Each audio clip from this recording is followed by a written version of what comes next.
Chers compatriotes, chers amis du Rwanda, chers rescapés du génocide perpétré contre les Tutsis au Rwanda en 1994. En ce moment particulier, il nous a paru indispensable de trouver un moyen de vous adresser un message marquant la 26e commémoration du génocide perpétré contre les Tutsis au Rwanda en 1994. Heureusement, la technologie nous permet de nous rassembler virtuellement tout en respectant les consignes de confinement. Il est donc très important de tirer de cette communication virtuelle la solidarité et la chaleur humaine pour affronter les jours, les semaines et les mois qui viennent dans le souvenir des nôtres emportés par le génocide perpétré contre les Tutsis au Rwanda en 1994. Je n'ose imaginer la situation que nos compatriotes vivent en ce moment. Vous qui avez dû, par la force des choses, être confinés en 1994 dans l'espoir de survivre. 26 ans plus tard, vous vous retrouvez dans des circonstances qui vous ramènent ces souvenirs ô combien douloureux. Ne pouvant pas être auprès de vous suite aux circonstances actuelles, soyez assurés que nos pensées et prières vous accompagnent. Soyez également certains que la force qui vous a porté de l'abîme du génocide perpétré contre les Tutsis au Rwanda en 1994 va vous permettre de surmonter cette nouvelle épreuve. Mesdames et messieurs, le 7 avril 1994, après plusieurs décennies d'une politique discriminatoire ciblant les Tutsis, un génocide visant leur extermination commençait.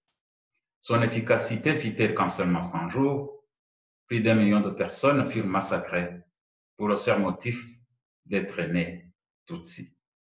26 ans se sont écoulés et le combat pour la justice continue. Nous soulignons ici les efforts entrepris par la Belgique avec la reprise d'enquête, la tenue et la programmation des procès qui incriminent les génocidaires qui vivent sur le sol belge. C'est ainsi que Fabien Neretze a été condamné en première instance, puis en appel à 25 ans de prison pour crime de génocide. Il est important de noter que c'est pour la première fois, depuis 1994, que le qualificatif de crime de génocide a été retenu à l'issue d'un procès. Et nous ne pouvons qu'espérer que les procès à venir feront preuve de cette même clarté. Cette clarté sur l'appellation des crimes de génocide contre les Tutsis commis au Rwanda en 1994 est indispensable dans notre lutte contre le négationnisme. Et c'est dans ce cadre que nous saluons et encourageons la Belgique à poursuivre la mise en œuvre de la loi adoptée en mai 2019 qui permet désormais de punir la négation du génocide perpétré contre les Tutsis au Rwanda en 1994 afin que ce beau royaume puisse être enfin à l'abri du négationnisme. L'année écoulée n'a pas dérogé à la règle des tentatives menées par nos détracteurs notoirement négationnistes. Encore une fois, le bilan est sans appel. Le camp de la vérité a vaincu par l'abnégation de nos concitoyens et amis, entourés d'organisations de la société civile et experts que nous saluons aujourd'hui. Mesdames et messieurs, chers compatriotes, chers rescapés, en conclusion, pour cette année, le thème retenu pour la 26e commémoration du génocide perpétré contre les Tutsis au Rwanda en 1994 est le suivant: mémoire, unité et renouveau. Ce thème est en phase avec le récent message à la nation de son Excellence Paul Kagame, président de la République du Rwanda. Et je cite: en tant que Rwandais, nous avons relevé ensemble de nombreux défis extraordinaires.